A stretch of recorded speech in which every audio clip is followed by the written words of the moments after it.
নমস্কাৰ জিকে হাবাই কাবেৰী সকলোকে স্বাগতম মই কাবেৰী হাজৰিকা আজিৰ এই ভিডিঅ'টোত মই কিছুমান অতি দৰকাৰী গ্ৰন্থ আৰু তাৰ লেখক সম্পৰ্কে আলোচনা কৰিম আশা কৰোঁ ভিডিঅ'টো চাই আপোনালোকে ভাল পাব আৰু যদি মোৰ ভিডিঅ'বোৰ চাই আপোনালোকে ভাল পায় প্লিজ মোৰ ভিডিঅ'বোৰ লাইক আৰু শ্বেয়াৰ কৰিব আৰু মোৰ চেনেলটো সাবস্ক্ৰাইব কৰিবলৈ নাপাহৰিব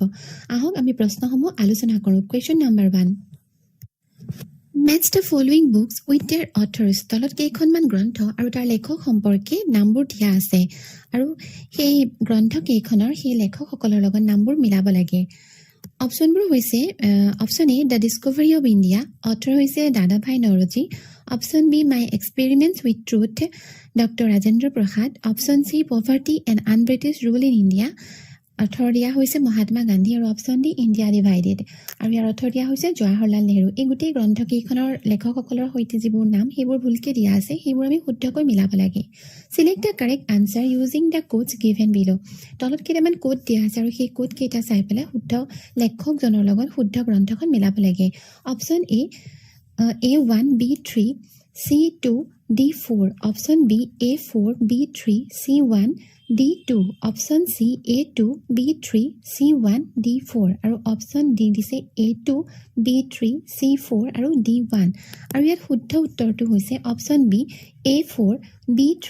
C1 D2 অৰ্থাৎ দ্য ডিস্কভাৰী অফ ইণ্ডিয়া এইখনৰ লেখক হৈছে যে 4 নম্বৰ যিজন আছে Jawaharlal Nehru my experiments with truth ইয়াৰ লেখক হৈছে Mahatma Gandhi poverty and unBritish rule in India এইখনৰ লেখক হৈছে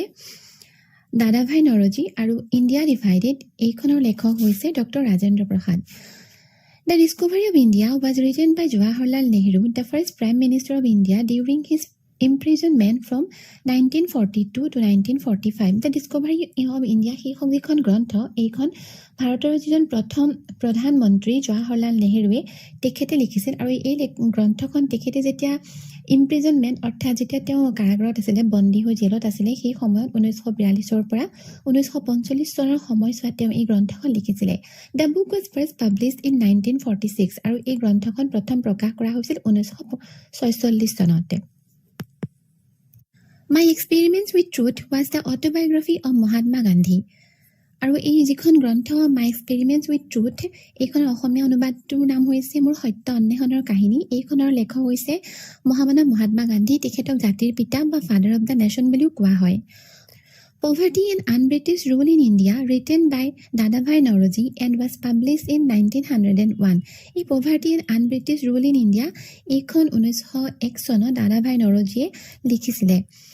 আৰু he was called the grand old man of India আৰু তেখেতক grand old man of India বুলিও কোৱা হয় India Divided was written by Dr. Rajendra Prasad India Divided শীৰ্ষক গ্ৰন্থখন ডক্টৰ ৰাজেন্দ্ৰ প্ৰসাদে লিখিছিলে the first president of India আৰু তেওঁ আছিল ভাৰতৰ প্ৰথম ৰাষ্ট্ৰপতি serving from 1950 to 1962 আৰু তেওঁ 1950 চনৰ পৰা 1962 চনলৈকে ৰাষ্ট্ৰপতি পদত নিয়োজিত হৈ আছিল the book was published in 1946 এই গ্ৰন্থখন 1946 চনত প্ৰকাশ কৰা হৈছিল next question The book মঞ্চলেখা received সাহিত্য একাডেমী এৱাৰ্ড in 1969 এই যিখন গ্ৰন্থ মঞ্চলেখা এই গ্ৰন্থখনে 1969 চনত সাহিত্য একাডেমী বঁটা লাভ কৰিছিলে The book was written by আৰু এটা প্ৰশ্নটো হৈছে এই গ্ৰন্থখন কোনে লিখিছিলে অপচনবোৰ হৈছে option A Kanaksen Deka option B Lakshminath Phukan option C Atul Chandra Hazarika option D Saurabh Kumar Chaliha আৰু শুদ্ধ উত্তৰটো হৈছে option C Atul Chandra Hazarika The book was written by Atul Chandra Hazarika The book is a study on Assamese theatre আৰু এই গ্ৰন্থখন অতুল চন্দ্ৰ হাজৰিকাদেৱে লিখিছিল আৰু এই গ্ৰন্থখনৰ বিষয়বস্তু আছিল অসমীয়া থিয়েটাৰৰ ওপৰত এটা বিশ্লেষণ next question Match the following books list 1 with their authors and list 2 তলত কংখত কেইখনমান কিতাপৰ নাম দিয়া আছে আৰু খ অংকত লিষ্টটোত কেইজনমান লেখকৰ নাম দিয়া আছে সেই আগৰ প্ৰশ্নৰ দৰে একে ইয়াতো সেই গ্ৰন্থ কেইখনৰ তাৰ লেখকসকলৰ লগত নামবোৰ মিলাব লাগে লিষ্ট 1ত আছে এ ফৰিংবোৰে বাটৰ কথা জানে আৰু লিষ্ট 2ত আছে অপূৰ্ব কুমাৰ শইকীয়া বিত আছে ভুল সত্য আৰু লেখকৰ নাম দিয়া আছে মনোজ কুমাৰ গোস্বামী সিত আছে অপচন সি ইয়াত এখন অৰণ্য আছিল আৰু ইয়াত লেখকৰ নাম দিছে সমী তাঁতী আৰু ডিত দিছে বেং ছাতা আৰু লেখকৰ নাম দিয়া আছে অনুৰাধা শৰ্মা পূজাৰী গোটেই কেইখন গ্ৰন্থৰে লেখক কেইজনৰ নামটো ফুলকে দিয়া আছে আৰু এতিয়া এই নাম লেখকৰ লগত গ্ৰন্থখিনিৰ নামটো মিলাব লাগে select the correct answers using the codes given below আৰু তলতো সেই একেই আগৰ দৰে কিছুমান কোড দিয়া আছে ইয়াৰ পৰা শুদ্ধ যেটো উত্তৰ বাছিব লাগে অপচন এ A3 B2 C4 D1 option B A2 B3 C1 আৰু D4 অপচন সি A1 B4 C3 D2 আৰু অপচন ডি দিছে A4 B1 C2 আৰু D3 আৰু ইয়াত শুদ্ধ যেটো অপচন হেতু হৈছে অপচন এ অৰ্থাৎ A3 B2 C4 আৰু D1 ইয়াত যে ফৰিংবোৰে বাটৰ কথা জানে এইখন হৈছে সমীৰ তাঁতীয়ে লিখা ভুল সত্য এইখন হৈছে মনোজ কুমাৰ গোস্বামীয়ে লিখা তাৰপিছত ইয়াত এখন অৰণ্য আছিল এইখনৰ লেখক হৈছে অনুৰাধা শৰ্মা পূজাৰী আৰু বেংচাটাৰ লেখক হৈছে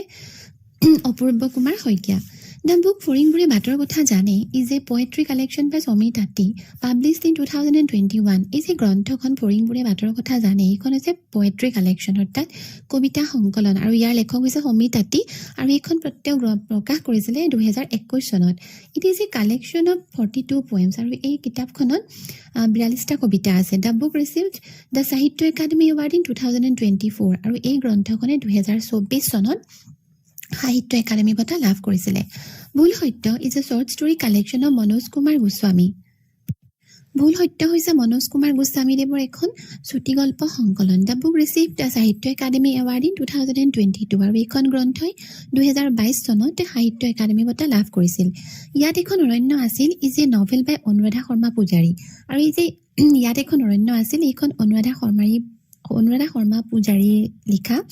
and the book received সাহিত্য একাডেমি এৱাৰ্ড ইন 2021 আৰু এই গ্ৰন্থখনে 2021 চনত সাহিত্য একাডেমি বঁটা লাভ কৰিছিলে Bengsata is a short story book by Apurba Kumar Saikia আৰু বেংচাটা গ্ৰন্থখন হৈছে এখন short story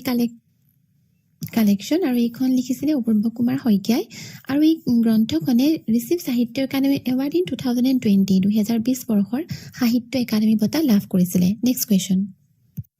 Who authored the book Hind Swaraj? এই হিন্দ স্বৰাজ শীৰ্ষক গ্ৰন্থখনৰ লেখক কোন অপচনবোৰ হৈছে option A Sarojini Naidu option B Mahatma Gandhi option C Jawaharlal Nehru option D Subhash Chandra Bose আৰু শুদ্ধ উত্তৰটো হৈছে option B Mahatma Gandhi It was written by Mohandas Karamchand Gandhi in 1909 আৰু এই গ্ৰন্থখন মোহনদাস কৰমচাঁদ গান্ধী চুটিকৈ MK গান্ধী অৰ্থাৎ মহাত্মা গান্ধী 1909 চনত প্ৰকাশ কৰিছিলে next question Match the following books with their authors. আকৌ তলত কেইখনমান গ্ৰন্থ আৰু ইফালে অথৰ কেইজনৰ নাম দিয়া আছে গ্ৰন্থ কেইখন হৈছে অলকানন্দা লেখকৰ নাম হৈছে সৌৰভ কুমাৰ চলিহা বনফুল নলিনীবালা দেৱী গোলাম যতীন্দ্ৰনাথ দুহৰা ককা দেউতাৰ হাড় Nabakanta Barua Select the correct answer using the codes given below. এতিয়া তলৰ কোডবোৰ চাই পেলাই শুদ্ধ গ্ৰন্থখনৰ লগত যিজন শুদ্ধ লেখক তেখেতৰ নামটো মিলাব লাগে কোডবোৰ হৈছে option A A2 B3 C1 D4 option B A4 B1 C2 D3 option C A2 B4 C1 D3 option D A2 B4 C1 D3 আৰু শুদ্ধ উত্তৰটো হৈছে option A A2 B3 C1 D4 Alaknanda যিখন কবিতা পুথি এইখন লিখিছিলে নলিনীবালা দেৱীয়ে বনফুলখন লিখিছে যতীন্দ্ৰনাথ দুৱৰাই গোলামখন লিখিছে সৌৰভ কুমাৰ চলিহা দেৱে আৰু ককা দেউতাৰ হাড়ৰ লেখক হৈছে নৱকান্ত বৰুৱা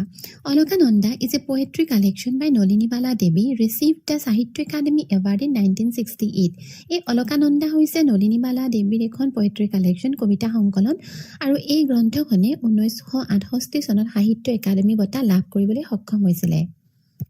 বনফুল is a poetry book by Jatindranath Duwara received the Sahitya academy award in 1955 বনফুলৰ কবি হৈছে যতীন্দ্ৰনাথ দুহৰা তেখেতক বনফুলৰ কবি বুলিও কোৱা হয় আৰু এইখন গ্ৰন্থে 1955 চনত সাহিত্য একাডেমি বঁটা লাভ কৰিছিলে Golam is a short story collection by Saurabh Kumar Chaliha received the Sahitya academy award in 1974 Golam এখন শৰ্ট ষ্টৰী কালেকশ্যন চুটি গল্প সংকলন এইখন হৈছে সৌৰভ কুমাৰ চলিহা দেৱে লিখা আৰু এইখনে 1974 চনত সাহিত্য একাডেমি বঁটা লাভ কৰিছিলে ককা দেউতাৰ হাড় was written by Nabakanta Barua ককা দেউতাৰ হাড়ৰ লেখক হৈছে Nabakanta Barua It is a novel আৰু এইখন হৈছে এখন উপন্যাস অন সাহিত্য একাডেমি এৱাৰ্ড ইন 1975 আৰু এইখন গ্ৰন্থই 1975 চনত সাহিত্য একাডেমি বঁটা লাভ কৰিছিলে next question match the following books with their authors. আকৌ ইয়াত কেইখনমান গ্ৰন্থ আৰু লেখকৰ নাম দিয়া আছে। গ্ৰন্থকেইখনৰ লগত লেখকৰ নামবোৰ মিলাব লাগে। গ্ৰন্থকেইখন হৈছে মেঘমল্লাৰ ভ্ৰমণ, সনন্ত তাঁতী, পাতকা ইপাৰে মোৰ দেশ, জ্ঞান পূজাৰী, কাইলৈৰ দিনটো আমাৰ হ'ব, জয়ন্ত মাধৱ বৰা আৰু মাৰিয়াহোলা Chandana Goswami. Select the correct options using the codes given below. অপশ্যনবোৰ হৈছে A2, B1, C3, D4. Option বিত আছে A4, B3, C1, D2. Option চিত আছে A2, B4, C1, D3 আৰু অপশ্যন ডিত আছে A1, B2, C4 আৰু D3 আৰু শুদ্ধ উত্তৰটো হৈছে option C, A2, B4, C1, D3 অৰ্থাৎ মেঘমল্লাৰ ভ্ৰমণ। ইয়াৰ লেখক হৈছে জ্ঞান পূজাৰী। পাতকা ইপাৰে মোৰ দেশ, ইয়াৰ লেখিকা হৈছে চন্দনা গোস্বামী। কালিলৈৰ দিনটো আমাৰ হ'ব, ইয়াৰ লেখক হৈছে সনন্ত তাঁতী আৰু মাৰিয়াহোলাৰ লেখক হৈছে Jayanta Madhav Bora. Meghmallar Bhraman is a poetry collection written by Gyan Pujari. এই মেঘমল্লাৰ ভ্ৰমণৰ লেখক হৈছে জ্ঞান পূজাৰী আৰু এইখন হৈছে এখন পয়েট্ৰি কালেকশ্যন, কবিতা সমগ্ৰ। The book receive Sahitya Akademi award in 2016 আৰু এই গ্ৰন্থখনে 2016 চনত সাহিত্য একাডেমী বঁটা লাভ কৰিছিল। পাতকা Ipare Mor Desh is a novel by Chandana Goswami. The book receive Sahitya Akademi award in 2012। এই পাতকা ইপাৰে মোৰ দেশ এইখন চন্দনা গোস্বামীয়ে লিখা আৰু এই গ্ৰন্থখনে 2012 বৰ্ষত সাহিত্য একাডেমী বঁটা লাভ কৰিছিল। কাইলৈৰ দিনটো আমাৰ হ'ব ইজ এ পয়েট্ৰি কালেকশ্যন বাই সনন্ত তাঁতী আৰু এই যিখন কাইলৈৰ দিনটো আমাৰ হ'ব এই গ্ৰন্থখনৰ লেখক সনন্ত তাঁতী। The book receive Sahitya Akademi award in 2018 আৰু এইখন গ্ৰন্থই 2018 বৰ্ষত সাহিত্য একাডেমী বঁটা লাভ কৰিছিলে। মাৰিয়াহোলা ইজ এ নভেল বাই জয়ন্ত মাধৱ বৰা। মাৰিয়াহোলাৰ লেখক হৈছে জয়ন্ত মাধৱ বৰা আৰু এই গ্ৰন্থখনে 2017 বৰ্ষত সাহিত্য একাডেমী বঁটা লাভ কৰিছিলে। Next question, Who is the author of the book Assamese, Its Formation and Development, a scientific treatise on the history of Assamese literature? এই যিখন গ্ৰন্থ Assamese, Its Formation and Development, এইখন এখন ভাষা তত্ত্বমূলক গ্ৰন্থ আৰু এই গ্ৰন্থখনৰ লেখক কোন? অপশ্যনবোৰ হৈছে option A doctor Maheswar Neog, option B doctor Banikanta Kakati, option C doctor Birinchi Kumar Barua, option D Prafulla Dutta Goswami আৰু শুদ্ধ উত্তৰটো হৈছে option B doctor Banikanta Kakati. Assamese, Its Formation and Development was written by Dr. Banikanta Kakoti, published in 1941. আৰু এই যিখন গ্ৰন্থ Assamese, Its Formation and Development এইখন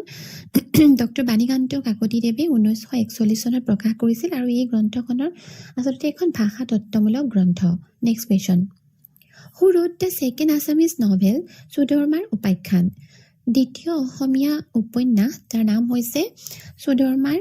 উপাখ্যান, এইখনৰ লেখক কোন? অপশ্যনবোৰ হৈছে option A Padmavati Devi Phukanani, option B Nalinibala Devi, option C Chandraprabha Saikiani, option D Swarnalata Barua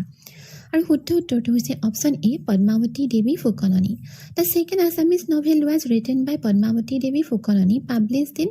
1884। এই যিখন দ্বিতীয় অসমীয়া উপন্যাস